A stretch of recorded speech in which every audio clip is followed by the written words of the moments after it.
Mwaka 1916 katika maji ya ziwa Tanganyika, meli ilizamishwa kwa makusudi. Hakukuwa na ajali, hakukuwa na dhoruba. Ilikuwa ni uamuzi wa vita. Waliizamisha meli hii na kuiacha chini ya maji kama kaburi la chuma.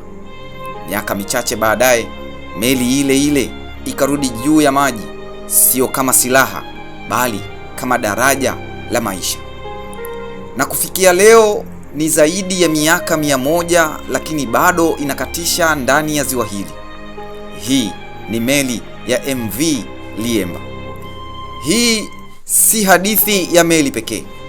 Hii ni hadithi ya chuma kilichokataa kufa.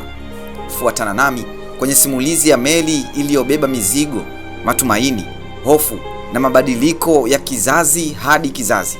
Karibu The Storyside.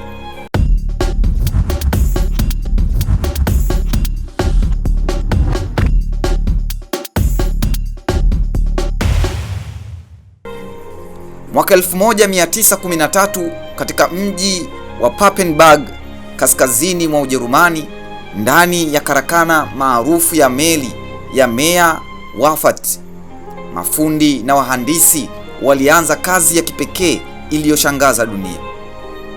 Hii haikuwa meli ya bahari ya Atlantic. Haikuwa meli ya abiria wa Ulaya.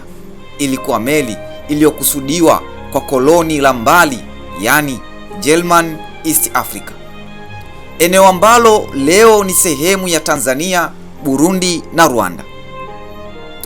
Jina la meli ikaitwa Graf von Goltzen, likibeba jina la gavana wa zamani wa Kijerumani wa Afrika Mashariki aliyejulikana kwa jina la Gustav Adolf von Goltzen. Mtu huyu aliwakilisha mamlaka ya dola ya Kijerumani katika bara la Afrika. Na ukweli ni kwamba jina hili halikuwa la mapambo, lilikuwa tamko la nguvu. Graf von Goltzen ilijengwa kwa chuma kizito, mwili wake ukiwa na muundo wa kustahimili mizigo mikubwa na mawimbi ya ziwa refu zaidi barani Afrika, ambalo ni ziwa Tanganyika. Vipimo vyake vilikuwa vikubwa kwa mazingira ya ziwa: urefu wa takriban mita 67, uzito wa zaidi ya tani 800, injini ya mvuke yenye nguvu kubwa kwa wakati huo, na uwezo wa kubeba mizigo, askari na silaha. Haikujengwa kama kivuko cha kawaida, bali ilikuwa na miundombinu ya kufunga silaha za kivita juu ya staha yake, na ilikuwa na nafasi ya kuweka mizinga midogo na vifaa vya kijeshi. Lakini changamoto ilikuwepo. Hakukuwa na njia ya moja kwa moja ya kuifikisha meli hii kubwa hadi ziwa Tanganyika, sababu hakuna mto unaounganisha moja kwa moja kutoka Ulaya hadi ziwa hili ndani kabisa ya bara. Suluhisho lilikuwa la kiuhandisi na la kijeshi kwa wakati mmoja. Baada ya kukamilika, Graf von Goltzen ilivunjwa vipande vipande kwa makusudi. Kila sahani ya chuma, kila bolti, kila sehemu ya injini yalifungwa makreti zaidi ya 5,000, kila moja likiwa na alama na namba kwa ajili ya kuiunganisha tena. Makreti hayo yakasafirishwa kwa meli kutoka Ujerumani hadi bandari ya Dar es Salaam, ambayo wakati huo ilikuwa chini ya utawala wa Kijerumani. Baada ya kuwasili Dar es Salaam, safari haikuishia hapo. Mzigo huo ulipakiwa kwenye reli ya kati. Treni ikakatiza misitu, tambarare na milima hadi kufika Kigoma. Kigoma haikuwa mji mkubwa kama leo. Ilikuwa kituo cha kikoloni kando ya ziwa Tanganyika. Hapo mafundi wa Kijerumani waliinua warsha maalum. Vipande vikafunguliwa, michoro ya awali ikatolewa. Kipande kwa kipande, Graf von Goltzen ikaanza kuumbwa upya. Mchakato huo ulidumu hadi mwaka 1915, ambapo hatimaye meli ilishushwa majini kwa mara ya kwanza kwenye ziwa Tanganyika. Kwa wakati huo ilikuwa meli kubwa zaidi kuwahi kuonekana kwenye ziwa hilo. ilikuwa ishara ya teknolojia ya Ulaya katikati ya Afrika. Ilikuwa kivuli cha dola ya Kijerumani juu ya maji ya bara. Na tangu siku hiyo, maji ya Tanganyika hayakuwa tena tulivu kisiasa. Mwaka 1914, vita vya kwanza vya dunia vilipoanza Ulaya, vilionekana kama vita vya mataifa makubwa ya mbali. Lakini ndani ya miezi michache, moto huo ulifika hadi Afrika Mashariki. Koloni la German East Africa likawa uwanja wa mapambano kati ya Wajerumani dhidi ya Waingereza na washirika wao wa Ubelgiji. Na katikati ya yote hayo kulikuwa na ziwa Tanganyika. Ziwa hili halikuwa tu maji marefu, lilikuwa njia ya usafiri, lilikuwa njia ya kusafirisha askari, lilikuwa njia ya kupeleka silaha na chakula. Yeyote aliyelitawala alidhibiti ukanda mzima wa magharibi mwa koloni. Na hapo ndipo meli hii ilipoingia kama mnyama mkubwa wa majini. Wakati huo kulikuwa na meli chache tu kwenye ziwa hili. Graf von Goltzen, ambayo sasa ni MV Liemba, ilikuwa kubwa kuliko zote. Ilikuwa na kasi nzuri kwa mazingira ya ziwa, ilikuwa na uwezo wa kubeba askari na mizigo mikubwa, na muhimu zaidi, ilikuwa imewekewa silaha. Kwa muda mfupi, Wajerumani walitawala ziwa bila upinzani mkubwa. Meli hiyo ilisindikiza usafirishaji wa askari kutoka Kigoma kwenda maeneo ya kusini, ikipeleka vifaa vya kijeshi. Ilihakikisha mawasiliano kati ya vituo vya kijeshi vya Kijerumani vilivyokuwa pembezoni mwa ziwa. Kwa wakazi wa mwambao wa ziwa, kuiona meli hii ikikatiza majini ilikuwa kama kuona mamlaka ya Ujerumani ikipita mbele yao. Waingereza hawakuridhika. Kwao kuliacha ziwa mikononi mwa Wajerumani ilikuwa hatari kimkakati.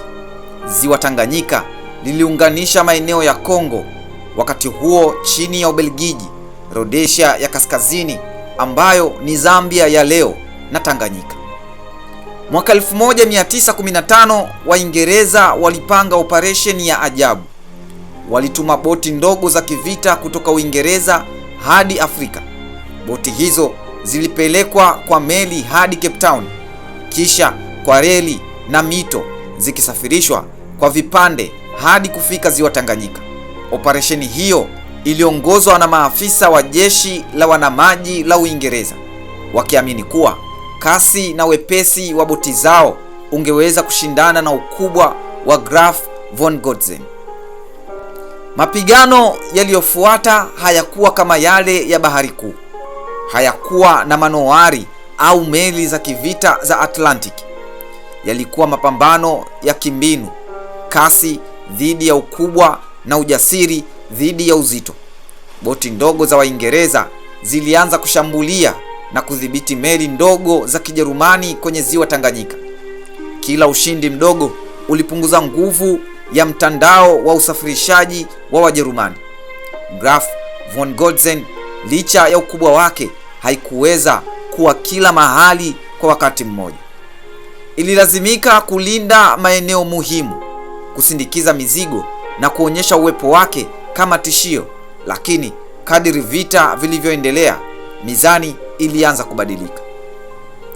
Waingereza na Wabelgiji walizidi kuimarika pembezoni mwa ziwa. Vituo vya Kijerumani vilianza kupoteza njia za usambazaji na shinikizo liliongezeka. Ijapokuwa Graf von Goltzen ilibaki kuwa alama ya upinzani wa Wajerumani ndani ya ziwa, lakini mazingira ya vita yalikuwa yanabadilika. Vita vya bara vilianza kuathiri vita vya majini. Mwaka 1916 Wajerumani wakaamua jambo gumu la kuizamisha meli hii ili kuilinda isiharibiwe na maadui zao. Mwaka 1927 meli iliyozamishwa ilifufuliwa kutoka chini ya ziwa Tanganyika. Baada ya kukarabatiwa na kurejeshwa majini, haikuwa tena silaha ya kivita, bali ikawa chombo cha kiraia na kuzaliwa upya kwa kupewa jina la MV Liemba. Miaka 1930 na 1940 Tanganyika ilikuwa chini ya Waingereza. Wakati huo MV Liemba ilisafirisha watumishi wa kikoloni, wafanya biashara, wakulima, mizigo ya mazao kama kahawa na pamba, na barua na vifaa vya serikali. Kwa mwambao wa ziwa Tanganyika, meli hii ilikuwa kama barabara ya maji. Hakukuwa na miundombinu ya kisasa ya barabara kama leo. Kila ilipofika bandari ndogo kama vile Karema, Kipili na Kasanga, meli hii ilikuwa kama tukio la kushangaza. Watu walikusanyika, biashara ilifunguka na habari zilifika kila upande wa mji. Mwaka 1961 Tanganyika ilipopata uhuru wake, MV Liemba haikusogea, haikuondoka na haikubadilisha maji. Ilibaki pale pale, ikivuka ziwa lile lile chini ya bendera mpya, kutoka enzi ya Kaisari wa Ujerumani kupitia mfalme wa Uingereza, na sasa ikawa chini ya taifa huru la Waafrika. Na hata baada ya muungano wa Tanganyika na Zanzibar mwaka 1964, meli hii ikaendelea kuwa sehemu ya Tanzania mpya. Ziwa Tanganyika haligusi Tanzania pekee, linapakana na Burundi, Kongo na Zambia. Miaka 1980 hadi 1990, eneo la Maziwa Makuu halikuwa tulivu. Kulikuwa na vita vya Kagera mwaka 1978 hadi 1979 kati ya Tanzania na Uganda, mapinduzi na machafuko huko Burundi, vita vya wenyewe kwa wenyewe nchini Kongo. Katika nyakati hizo, MV Liemba iliendelea kusafirisha watu, wakati mwingine wakimbizi, wakati mwingine wafanyabiashara waliokimbia vurugu, wakati mwingine misaada ya kibinadamu. Haikuwa tena chombo cha vita, lakini ilikuwa katikati ya athari za vita. Kwa wakazi wa Kigoma, MV Liemba si historia ya karatasi. Ni njia ya kusafirisha bidhaa sokoni, njia ya kufika hospitali kubwa, njia ya kuunganisha familia zilizotenganishwa na umbali. Kwa maeneo yasiyofikika kirahisi kwa barabara, meli hii imekuwa kama mshipa wa damu wa kiuchumi. Wakati mwingine safari yake huchukua siku kadhaa, ikisimama bandari moja baada ya nyingine. Lakini kila safari ni uthibitisho wa jambo moja, ya kwamba ziwa si kizuizi, bali ni barabara. Vizazi vimebadilika, lakini MV Liemba ni ile ile. Wazee waliopanda MV Liemba enzi za Waingereza waliwaona, na wengine wanawaona wajukuu zao wakipanda meli ile ile. Askari wa zamani waliwahi kuisikia kama meli ya kivita, wakaja kuiona kama meli ya abiria. Hakuna meli nyingi duniani ambazo zimeishi enzi za kifalme za Ulaya, vita vya dunia, ukoloni, uhuru na mataifa mapya ya Afrika, na bado zikaendelea na kazi ile ile ya kuvuka maji kimya kimya. Ila MV Liemba ni shahidi wa hili. Zaidi ya miaka 110 tangu kutengenezwa kwake mwaka 1913, na karibu karne moja tangu kuanza huduma yake ya kiraia, MV Liemba bado inakata maji ya ziwa Tanganyika. Si kumbukumbu ya makumbusho, ni chombo kinachofanya kazi halisi. Leo MV Liemba inamilikiwa na kuendeshwa na Marine Service Company Limited, kampuni ya serikali ya Tanzania inayosimamia usafiri wa majini katika maziwa makuu. Safari zake hupitia bandari kadhaa: Kigoma, Karema, Kipili, Kasanga, na wakati mwingine huunganisha na Zambia kupitia mwambao wa kusini. Safari moja inaweza kuchukua siku kadhaa, ikisimama kwa kupakia na kushusha mizigo pamoja na abiria. Kwa meli ya zaidi ya karne moja, changamoto za kiufundi ni halisi. Miaka kadhaa iliyopita kulikuwa na mjadala mkubwa kuhusu mustakabali wake. Je, iendelee kutumika? Je, ibadilishwe? Je, ihifadhiwe kama urithi wa kihistoria? Mwaka 2016 serikali ya Ujerumani ilikubali kusaidia katika ukarabati wake mkubwa kama ishara ya ushirikiano wa kihistoria kati ya Tanzania na Ujerumani. Kampuni ile ile iliyowahi kuijenga ilihusishwa katika tathmini ya hali yake ya kiufundi. Mpango huo ulihusisha kuboresha mifumo ya injini, kuimarisha miundombinu ya chuma, kuboresha usalama wa abiria na kurekebisha sehemu za ndani. Lengo halikuwa tu kuiweka hai kihistoria, bali kuhakikisha inaweza kuendelea kufanya kazi kwa viwango vya kisasa vya usalama. Ingawa muundo wake wa msingi ni wa mwaka 1913, lakini MV Liemba imefanyiwa maboresho ya mara kwa mara. Hivyo haikimbii kama meli za kisasa za baharini, lakini ina udhibiti. Katika enzi ya barabara na ndege, unaweza kujiuliza kwa nini bado inahitajika. Lakini kwa wakazi wa mwambao wa Ziwa Tanganyika, MV Liemba ni njia nafuu ya kusafirisha mizigo mikubwa, njia ya kuunganisha vijiji visivyofikiwa kwa urahisi na barabara, na ni njia ya biashara ndogo ndogo kusonga mbele. Katika maeneo ambayo miundombinu ya nchi kavu bado ni changamoto, ziwa linabaki kuwa barabara ya asili, na MV Liemba ni mojawapo ya magari yake makubwa. Leo MV Liemba inasimama katikati ya mambo mawili: urithi wa kihistoria wa kimataifa na mahitaji halisi ya kiuchumi ya wananchi. Ni nadra kwa chombo cha karne moja kuendelea kuwa na kazi ya kila siku, lakini MV Liemba bado ina ratiba, bado inabeba abiria, bado inabeba mizigo, na kila safari ni ushahidi ya kwamba historia wakati mwingine haiishi kwenye vitabu, bali inaendelea kuishi kwenye kazi ya kawaida, vizazi hadi vizazi.